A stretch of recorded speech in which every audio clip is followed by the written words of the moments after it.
Autoa egiteko kartoia, goma, bombilla, motorra eta elisa erabili dugu.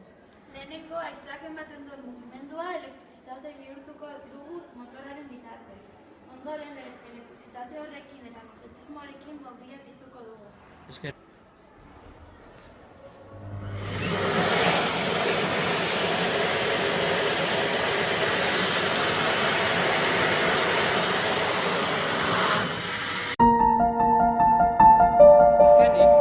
Eguzki plaka bat jarri dugu, gurpila mugitzeko.